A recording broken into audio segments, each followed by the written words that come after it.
Professor Abid Hussain Thangal. Sir, UGCയുടെ പുതിയ നിയമങ്ങൾ പൂർണ്ണമായും കാവ്യവൽക്കരണത്തിന് വേണ്ടിയിട്ടുള്ള ഒരു ശ്രമത്തിൻ്റെ ഭാഗമാണ് എന്നതിന് യാതൊരു സംശയവുമില്ല. നമ്മളതിനെ എതിർക്കപ്പെടേണ്ടത് തന്നെയാണ്. സർ, അതോടൊപ്പം ഇതിലെ ഈ പുതിയ ക്ലോസിനനുസരിച്ച് 4.2, 5.773 ക്ലോസുകളൊക്കെ ഈ ന്യൂനപക്ഷങ്ങളുടെ അവകാശങ്ങൾ ഇല്ലാതാക്കുന്ന തരത്തിലൂടെയുള്ള ഒരു നിലപാടാണ് സ്വീകരിച്ചിട്ടുള്ളത്. രണ്ട് കാര്യങ്ങൾ ഉദാഹരണത്തിന് ഞാൻ ഒരു ചോദ്യം തന്നെയാണ് സർ. ഈ സെലക്ഷൻ കമ്മിറ്റി ഉണ്ടാക്കുന്നതിനുള്ള അവകാശം കോളേജുകൾ അല്ലെങ്കിൽ സ്ഥാപനങ്ങൾ എഴുതി നൽകിയാൽ അതിൽ നിന്ന് വൈസ് ചാൻസലർ അതിൽ നിന്ന് ഉത്തരവാദിത്തപ്പെട്ട ആളുകളെ എടുത്ത് കോളേജുകൾക്ക് നൽകി ആ സെലക്ഷൻ കമ്മിറ്റിയാണ് അധ്യാപക നിയമനങ്ങളും മറ്റും നടത്തിയിരുന്നത്. അത് ഒഴിവാക്കപ്പെടുകയാണ് ഇതിൻ്റെ ഭാഗമായി.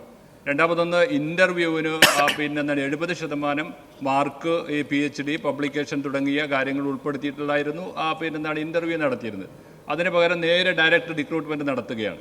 അത് കേരളത്തിലും ഇപ്പോൾ അത് ഉപയോഗപ്പെടുത്തി കാലിക്കറ്റ് യൂണിവേഴ്സിറ്റി അങ്ങേക്ക് അറിയാം. അപ്പോൾ അതിൻ്റെയൊക്കെ പ്രയാസങ്ങൾ നമ്മൾ അനുഭവിക്കുകയാണ്. അതുകൊണ്ട് ഭരണഘടന അനുവദിക്കുന്ന അംഗീകരിക്കുന്ന ന്യൂനപക്ഷങ്ങളുടെ അവകാശങ്ങൾ സംരക്ഷിക്കുന്നതിനും ഒപ്പം ഈ ഡയറക്റ്റ് ഇൻ്റർവ്യൂ ആക്കാതെ മറ്റുള്ളതിന് കൂടി മാർക്ക് നൽകി ആ ഇൻ്റർവ്യൂ ക്രമീകരിക്കപ്പെടുത്താനും സംസ്ഥാന സർക്കാർ മുൻകൈ എടുക്കാൻ സാധിക്കുമോ എന്നതാണ് എൻ്റെ ചോദ്യം സർ. എല്ലാ മേഖലകളിലും അമിതാധികാര സ്വേച്ഛാധിപത്യ പ്രവണതകളും അമിതമായ കേന്ദ്രീകരണ പരിശ്രമങ്ങളുമാണ് ഇന്ന് കേന്ദ്ര ഭരണാധികാരികൾ പുലർത്തിപ്പോരുന്നത് എന്നുള്ളത് നമ്മൾ കണ്ടുവരികയാണ്. ആ പശ്ചാത്തലത്തിൽ കൂടിയാണ് നമ്മൾ ഈ പുതിയ ഡ്രാഫ്റ്റ് റെഗുലേഷനെ വീക്ഷിക്കേണ്ടത്. ബഹുമാനപ്പെട്ട മെമ്പർ ഇവിടെ ചൂണ്ടിക്കാണിച്ചതുപോലെ കാവ്യവൽക്കരണ പരിശ്രമങ്ങളുടെ ഏറ്റവും ഒടുവിലത്തെ അധ്യായമായി തന്നെയാണ് നമ്മളിതിനെ വായിക്കേണ്ടത്. നമ്മുടെ മതന്യൂനപക്ഷങ്ങൾക്കും സാമൂഹ്യവും സാമ്പത്തികവുമായി പിന്നിലയിലുള്ളവർക്കുമെല്ലാം പ്രയാസം സൃഷ്ടിക്കാവുന്ന ഉള്ളടക്കം ഈ ഡ്രാഫ്റ്റ് ഗൈഡ് ലൈൻസിലുണ്ട് എന്നുള്ളതാണ് യാഥാർത്ഥ്യം. ഹിന്ദുത്വ അജണ്ട നടപ്പാക്കിക്കൊണ്ട് നമ്മുടെ ആശയ കേന്ദ്രങ്ങൾ, രാജ്യത്തെ ദൈക്ഷണിക കേന്ദ്രങ്ങളായിട്ടുള്ള സർവകലാശാലകളെ ആകെ കൈപ്പിടിയിൽ ഒതുക്കുന്നതിനുള്ള ഗൂഢമായ നീക്കം ഇതിൻ്റെ പിന്നിലുണ്ട് എന്നുള്ളത് വളരെ സുവ്യക്തമായ കാര്യമാണ്.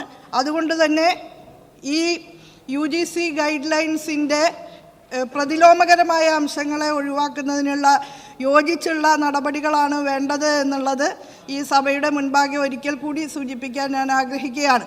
അതുകൊണ്ട് ഫെബ്രുവരി 20-ാം തീയതി ഈ വിഷയവുമായി ബന്ധപ്പെട്ട് ശങ്കരനാരായണൻ തമ്പി ഹാളിൽ നടത്തുന്ന നാഷണൽ കൺവെൻഷനിൽ കക്ഷി രാഷ്ട്രീയത്തിന് അതീതമായിട്ട് ഏവരും ഒരുമിച്ച് നിൽക്കേണ്ടതുണ്ട് എന്ന് കൂടി ബഹുമാനപ്പെട്ട അംഗത്തിനോട് ഈ സന്ദർഭത്തിൽ പറയാൻ ഞാൻ ആഗ്രഹിക്കുകയാണ്.